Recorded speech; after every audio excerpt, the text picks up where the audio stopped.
નમસ્કાર, my doctor Lipsa Patel from Amrutalay Ahmedabad Naroda.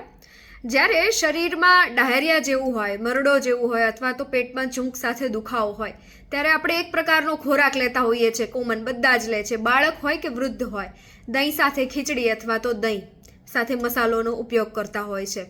હવે આવું કેમ કરવામાં આવે છે કે સૌ કોઈ જાણે છે કે દહીંની અંદર પહેલાં તો પ્રોબાયોટિક્સ હોય છે. પ્રોબાયોટિક્સ શું છે અને શું કામ કરે છે શરીરમાં, આજે હું તમને જણાવું.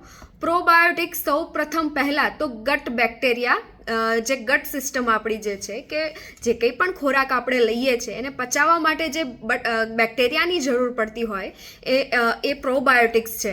અને ગટ બેક્ટેરિયા જે છે એ બહુ જ જરૂરી છે સારું ડાયજેશન, સારી પાચન શક્તિ માટે. જો પાચન તમારું સારું હશે તો તમને ઇમ્યુનિટી એટલે કે રોગ પ્રતિકારક શક્તિ પણ તમારી સારી બનશે. પ્રોબાયોટિક્સ સૌથી વધારે દહીંની અંદર હોય છે, પણ કેવું દહીં કે જે તમે ઘરે જમાવેલું છે, જે દૂધ તમારું પ્યોર છે.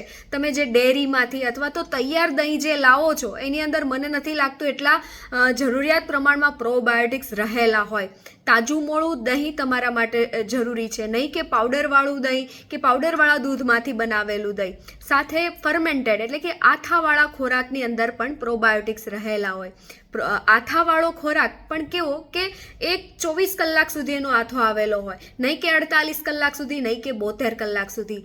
જે આથામાં એકદમ ખટાશ જેવો ટેસ્ટ આવે છે એ વધારે પડતું ફર્મેન્ટ થઈ ગયું છે, વધારે આથો આવી ગયો છે, જે શરીરને નુકસાન કરે છે, લોહીનો બગાડ કરે છે. સાથે જો 24 કલાક આથાવાળો ખોરાક સાથે ઘરનું જમાવેલું દહીં જો વાપરવામાં આવે તો એક દવા તરીકે કામ કરતું હોય છે, જે તમારા ગટ બેક્ટેરિયા એટલે કે તમારી ગટ સિસ્ટમને બહુ જ હેલ્ધી રાખે છે. Thank you.